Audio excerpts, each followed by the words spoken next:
안녕하세요. 오늘은 소멸시효에 대해서 말씀드리도록 하겠습니다. 이거는 일정 시간이 지나면은 채권을 행사할 수 없게 만든 제도입니다.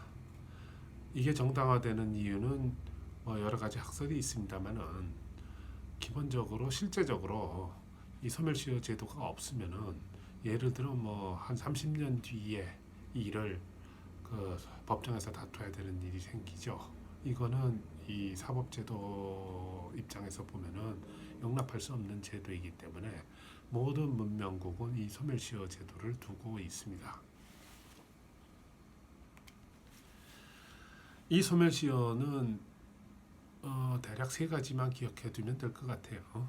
민사 10년, 이 금융채권 포함되어 상사채권은 5년, 그리고 더 짧은 물품대금, 공사대금 같은 거는 3년 이렇다고 생각하면 됩니다. 다시 한번 민사 10년, 금융채권은 5년, 물품대금, 공사대금 같은 건 3년 이렇게 생각하시면 되겠습니다. 물론 여기 더 짧은 소멸시효도 있어요. 그렇기 때문에 전문가들에게 상담해야 될 필요가 있는 거겠습니다. 한 가지, 근데 이렇게 짧은 소멸시효가 그대로 그 사이에 재판이 끝나고 집행도 끝나고 이렇게 되면 안 되겠죠.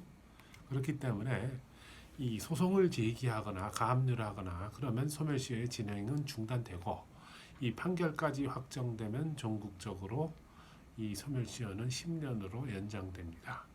그러다 보니까 이 10년 가까이 돼서 다시 한번 소송을 제기해서 판결을 받고 또 10년 가까이 되었고 소송을 제기해서 다시 소멸시효 연장을 받는 그러한 사례도 종종 봅니다.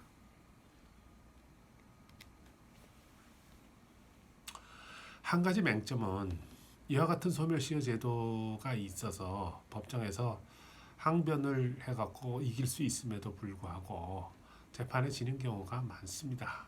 이 소멸시효는 소멸시효가 지난 청구를 왜 그럼 법원에서 직권으로 기각해서 법원에서 직권으로 기각하지 않느냐 하는 의문이 들 수가 있어요. 근데 법원은 소멸시효를 이익을 받을 사람이 법정에서 주장하지 않으면은 판단을 하지 않습니다.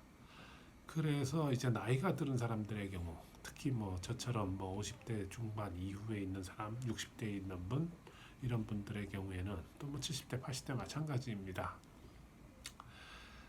10년 전의 일이 엊그제 같습니다. 그렇기 때문에 막상 소송을 받아봐도 2005년의 일이다 이런 것들 같으면 엊그제 같으니까 소멸시효 항변을 하는 것을 가끔 깜빡할 때가 많습니다. 그래서 제가 후배들이나 동료들이나 이런 분들한테 강의할 때도 우선 소멸시효부터 챙겨야 된다. 이 피고 대리인은 이런 얘기도 하고 당사자들한테도 어떤 경우 파산 상담을 하다 보면은 소멸시효가 다 지난 채권들을 갖고 오시는 경우가 있습니다. 이럴 때 다시 한번 소멸시효가 지났는지 한번 체크해보자 하고 하는 경우가 있거든요. 그리고 많은 경우 어려움을 겪는 사람들이 오래전에 한 10년도 지난 채권들을 가지고 이제 대부업체에서 추심을 해온다 이렇게 이런 얘기를 하는 경우가 많습니다.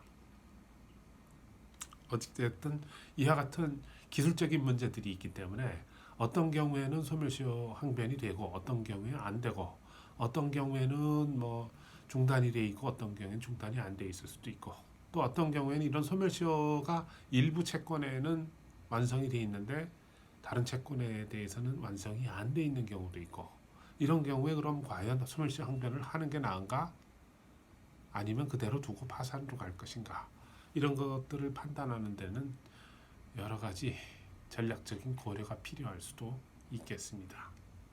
그래서 가능하면 빨리 전문가 상담을 받으라는 것이 저의 일관된 입장입니다. 다음 시간에 뵙겠습니다. 감사합니다.